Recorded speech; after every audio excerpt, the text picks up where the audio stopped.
So the goal here is to talk a little bit about an alternative to a learning management system like Blackboard. Um, and so I have developed one which I am calling Pace Commons.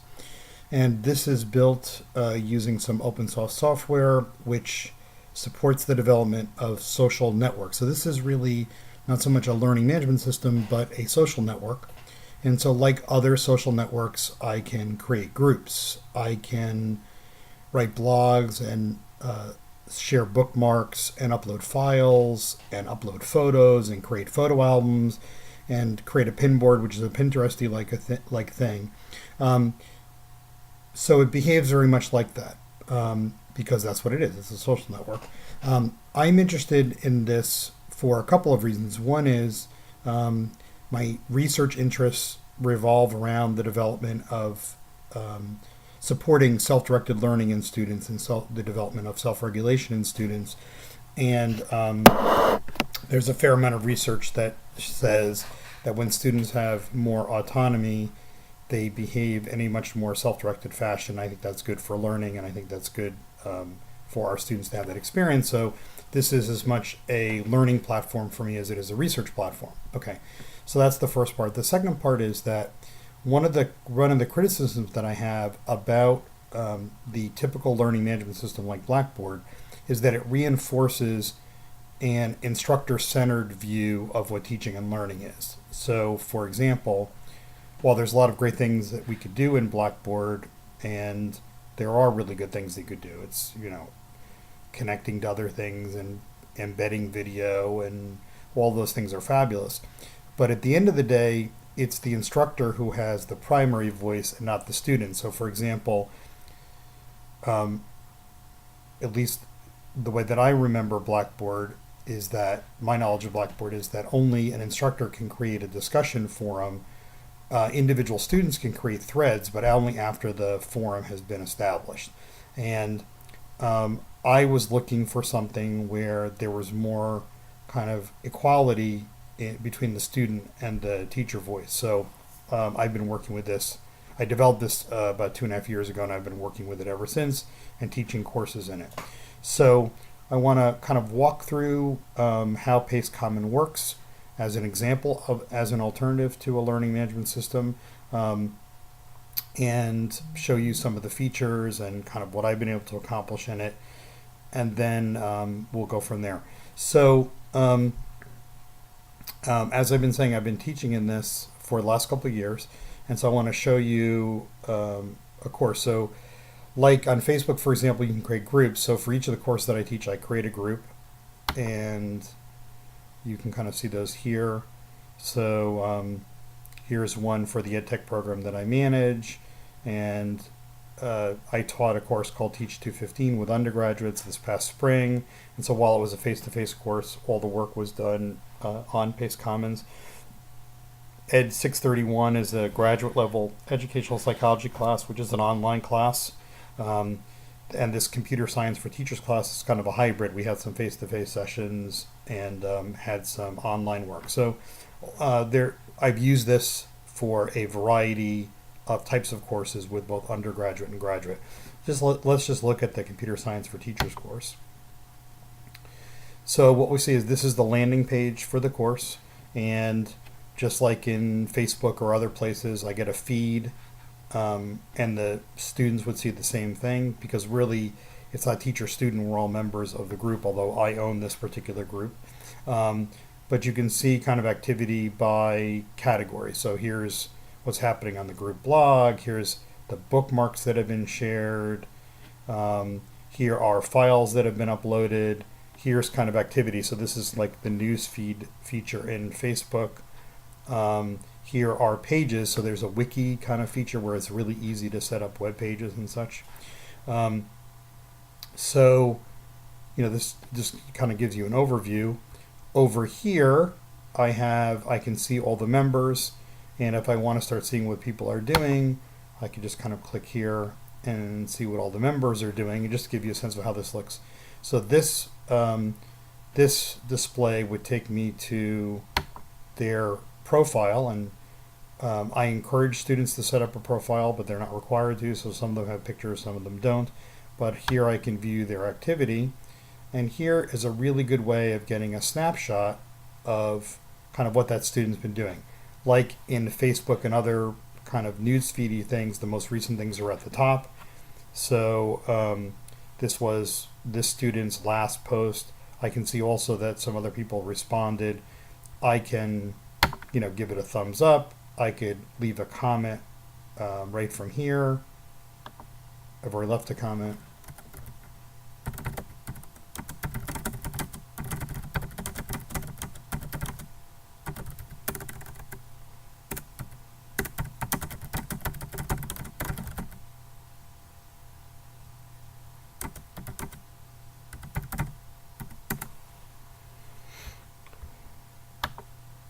And there, I've posted that comment. So it's pretty easy to do.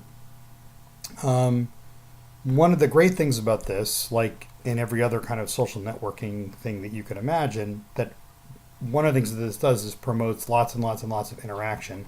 And unlike in a learning management system like Blackboard or Desire to Learn or any of the other Moodle or the other ones, these are much more free-flowing conversations. They can happen in a lot of ways, unlike the threaded discussions in Blackboard.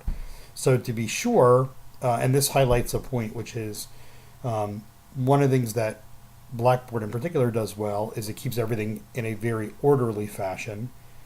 As a student and as an instructor, one of my complaints about Blackboard was things were so highly structured, it stopped feeling like the way people would normally converse, and I was looking for a solution to that. So at any rate, frequently what I do here is I'll post a blog, make a blog posting, and then have students respond to that, and then they could respond to each other. There also, by the way, is a discussion board feature in here. I tend not to use it, but one could use it pretty easily. Okay, so let's go back to the group. So I'll go back to this Computer Science for Teachers group. By the way, just so that you know, this course is designed for the School of Ed's EdTech program teacher candidates. These are people who go into schools and work with teachers, students, and administrators to facilitate the integration of technology into teaching and curriculum. So we designed this course because many school districts, New York City and outside of New York City, are asking that teachers be able more and more to teach with programming and robotics and stuff. So we designed this course to address that. So the students throughout this course are they're reading about the history, reading and responding to the history of computer science and education, which goes back to as early as the 60s. So they get a good grounding in that. So there's a lot of reading and responding and then discussing in that part of the course. Then they each learn to program a robot, and there's a series of challenges that they have to meet. And then at the end, they learn a text-based coding language, sometimes Python, sometimes HTML, sometimes other things. And all of this work happens pretty much on Pace Commons. So what's great is it supports all of that. So for example, the robot that we use is the MBot. And we'll see that Michael has posted all of his work, and in this case he's posted it as a folder in Google Drive and just posted the link. And what we can see once it loads is here's all the programming that he wrote.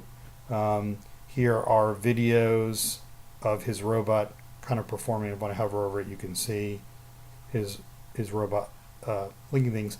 And so it's very easy to collect work, particularly collect multimedia work, and have the students share it. And here's another video.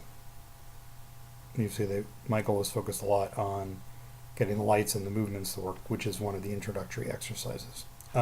So I think that gives you a flavor for the versatility of the platform. I want to now take a couple of moments and show you some other interesting features.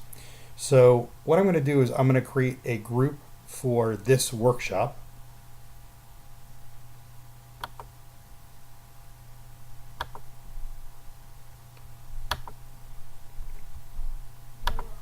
and I'll call it PACE Teachers.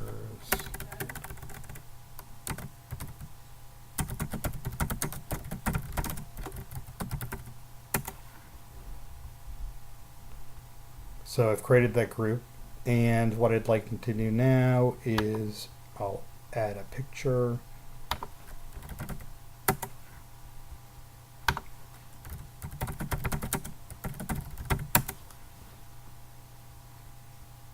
I kind of like that one because it looks teachery, and I know that this is going to require me to upload it, and so I'm downloading it now.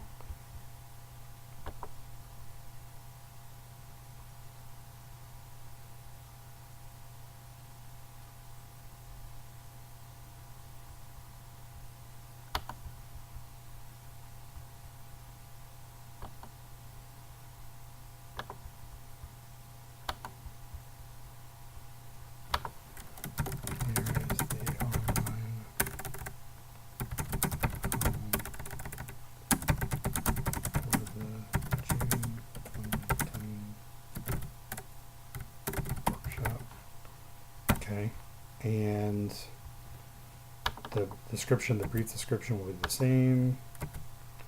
And now I get to this thing called tagging. So if you've used Facebook or Twitter or anything, you're used to tags. So, you know, you're free to put whatever tags you want. And this makes it much easier to find things later.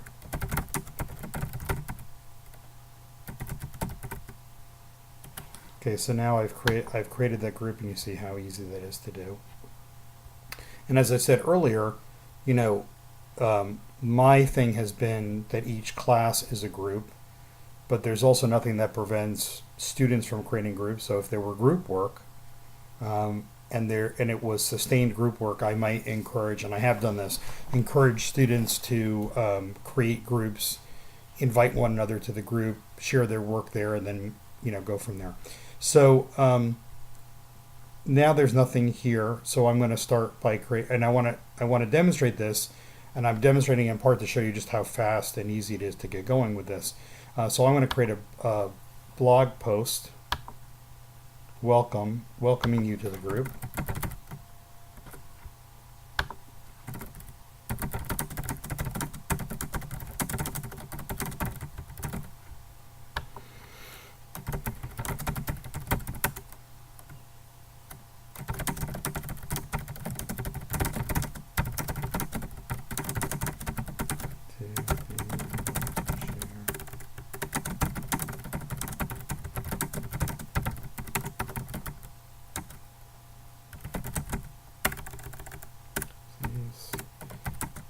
Questions, leave comments or feedback or suggestions to this presentation by leaving a comment below. Okay, and so PACE University.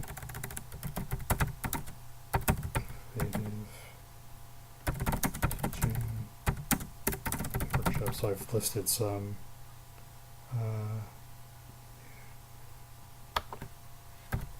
okay, so now you see that I have some options here. So I can either allow or disallow comments. I can either, if I'm not done with this, I can keep it in kind of a draft form. And this is the part that I really wanted to point out. So for everything that you post on PACE Commons, a blog post, a photo album, a Pinteresty thing, a page, meaning a web page, sharing a bookmark, whatever, you can set privacy settings or access settings at the level of the item that you're posting. So I can make this entirely private, meaning only I can see it. I can make it available only to people who are registered users of the system. I can make it only available to our group so no one outside of the group can see it. And I can also make it completely public, meaning if somebody else had the URL to this page, they can just access it. They wouldn't be able to access other things within PACE Commons unless they were public, but they could access this. So why is this important? And this is one of the key features that had me choose ELG for the system. So I don't know about the programs where you teach, but in our programs, we're very interested that the students are doing work that they can later show to other teachers or to future employers. And, in Blackboard, for example, if I had this great discussion with someone, I could not share it, for example. If I did a great piece of work, I couldn't share it. I couldn't share it directly in Blackboard. But here, so let's just say that we're doing work together in this workshop, and one of you says, this is great. I'd like to show my colleagues or my department chair. You just go in at any point and change the access from, let's say, only people in the group to public, and now you share that URL, and they could see just that thing that you want to share, and that is changeable by the user at any point, which I think is really an interesting feature, because one of the things that it helps do is to reinforce the notion that students are doing real work, not just coursework kinds of things. And that's not obviously applicable to every single thing. So, but it has been a really useful thing. And I've had students in that CS for Teachers course, make something public and then share it with a future employer kind of as a portfolio. And that's been very powerful. Okay. One more thing I want to do is just quickly add an image to this. So we'll get another innovative teaching image. This one looks pretty good. No, I like this one better. And I'm going to get the image address, and I'm going to add it to this blog post. Again, I'm taking the time to demonstrate just how user-friendly this thing is. And there's the picture. And so now I have that post. And we're going to share that post with you, and I would love for you to leave feedback, either about Pace Commons or questions that you have, or if you want to make use of it for your own work or try it out. I'm happy to schedule time to do that with you. It would really be a great pleasure. So let's see, is there anything else I should talk about with Pace Commons? So I think by now you understand it's an alternative to a traditional learning management system. It is really a social network, and so it does well what social networks do. It is not hierarchical in structure. It's more networky in structure and social, which my students have reported being a really positive thing for them, that they, whether this is undergraduates or graduates, new or more experienced users of the system, the reviews in general have been positive. Not universally, but because people come in having used Blackboard and using Blackboard for most everything else, and they're used to it, and there's a certain comfort in there. But once they get a feel for how this works, they then prefer it as an active learning place, as opposed to a traditional learning management system. That one of the things I hope that you see is that it's pretty easy to post something and to respond to things.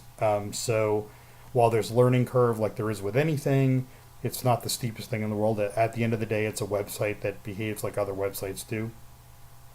And that students are able to post and share very complex and nuanced work in ways that are really meaningful to them, which is what's important to me. So I hope that you found this useful. Like I said, if you're at all interested, please contact me and I'd be happy to work with you. And otherwise, just thanks for listening.